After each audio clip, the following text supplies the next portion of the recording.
So this is the second most deadliest virus on Earth. So this is something about a car on past release. It is in the title. That was it. Few of the monsters that evolution created have been so successful at hurting us as the variola virus, responsible for smallpox.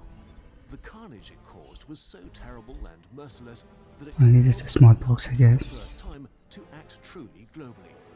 It was one of the greatest wins of our species over the ancient powers of and we had patients already for smallpox.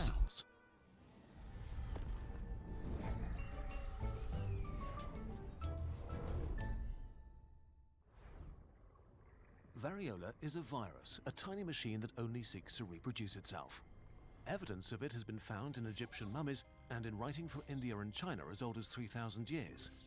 1,300 years ago, smallpox killed up to a third of Japan's population.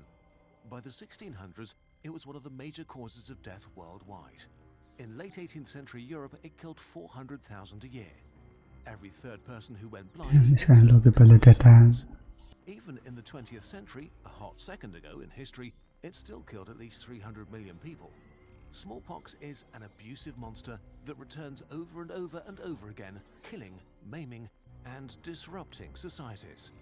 How could variola be so incredibly deadly for so long, and how could we have forgotten its horror so quickly? In 2023, there are only 2 laboratories left where the living virus is officially stored for research, in Kosovo, Russia, and Atlanta, USA. Which is certainly a good idea, because what could possibly go wrong? Let's say that what could possibly series of events, the virus got out and you got infected. Like the corona. How smallpox kills. Variola is highly infectious. Escape from laboratory. Immediately it begins to infect the cells that line your throat and starts killing them to cause chaos. Why? To trigger sore throat type of stuff. Whenever cells in your body die a violent death, your immune cells immediately stream to the site of infection to help out. In this case, that backfires horribly. As immune cells begin cleaning up dead cells, eating viruses and killing infected cells, variola infects a crucial cell of your immune system, your dendritic cells, intelligence cells that gather information and leave the battlefield to get help. They enter your lymphatic system, a highway network that spans your entire body and connects hundreds of immune bases. In these bases, your heavy defenses are activated and should be the last place an enemy would want to invade, but variola wants to get here. For about 12 days, get stuck to the dendrites, jumping from cell to cell, infecting more and more of them. At some point, a critical threshold is reached and variola starts its attack for real. Millions of viruses use the lymphatic highway to spill into your blood and organs, infecting your whole body. Suddenly, variola is everywhere. But despite this, your adaptive immune system is struggling to wake up. Your immune cells look for and use critical transmitters called interferons to mobilize the body against viruses. Interferons, as the name suggests, interfere, significantly slowing down virus infections, but also quickly activating millions of antivirus weapons. But variola is able to deactivate interferons, which stuns the antivirus side of your defense system. Other systems would usually help, like the complement system, a sort of mobile minefield that can destroy viruses.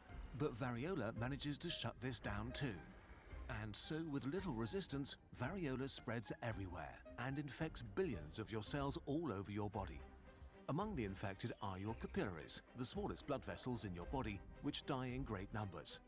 All this death activates an immune cell taking the smallest blood vessel virus by death, the neutrophil.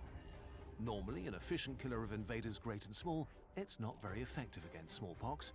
And even worse, neutrophils fight by vomiting deadly chemicals, which kills even more of your cells. On top of that, they order inflammation, fluids streaming from your blood vessels into your tissue. All over your body, as first millions, then billions of your cells die, you get a rash that only gets worse and worse.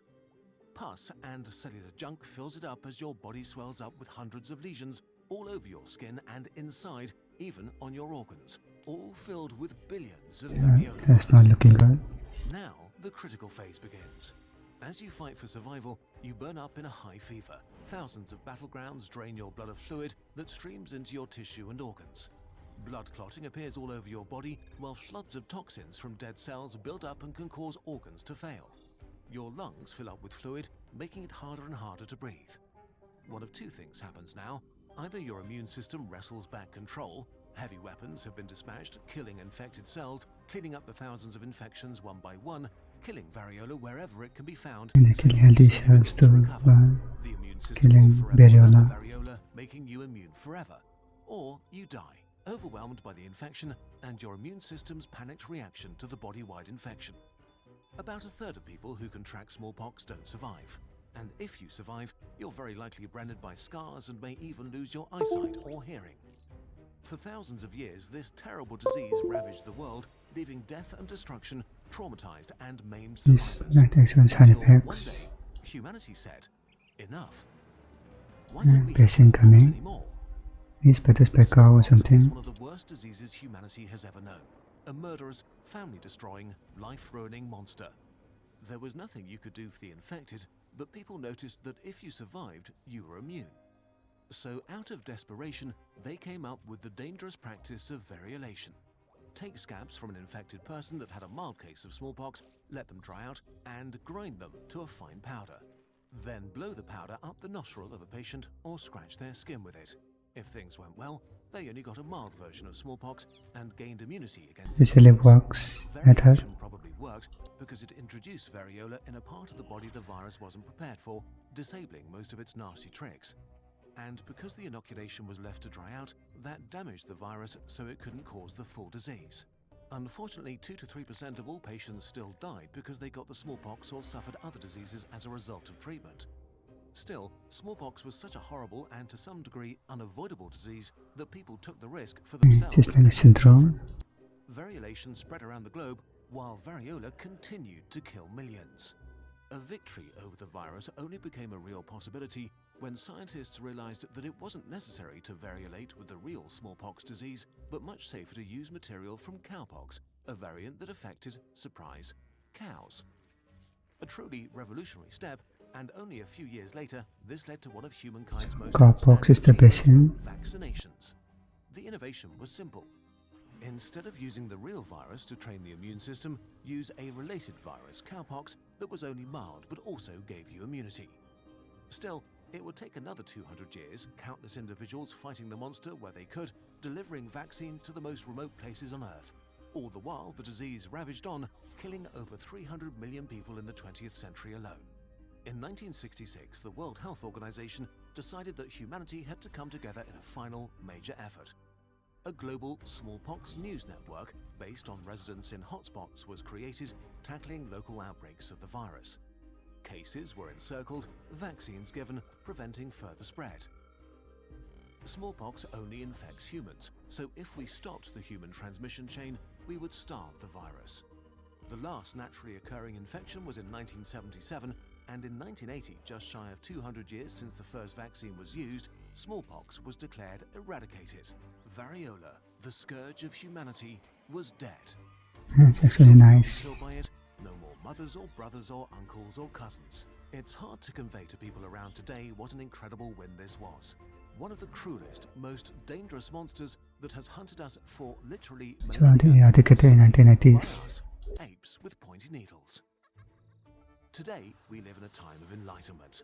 None of us alive today are haunted by the spectre of smallpox. This light is not natural. It was set in the sky by the sheer will of humankind wanting to be safe from the monsters haunting us. Yeah, except for the When anti-vaxxers. we live without them, we forget that they ever existed and that they are real. That the diseases might reawaken, or new ones might be brewing in jungles, wet markets, or laboratories, ready to strike us once more. We forget what an incredible gift vaccines are and how hard we had to battle to get them. We are still protected by the light, but it's cooling each and every day, and we owe it to those who will come after us to make sure it doesn't go out. Is there a mutation for this We smallpox? can do it again. Maybe. This Let's start with the ending then. It was actually a good video. Very entertaining, informative as well. Actually great topic. Video for now, video.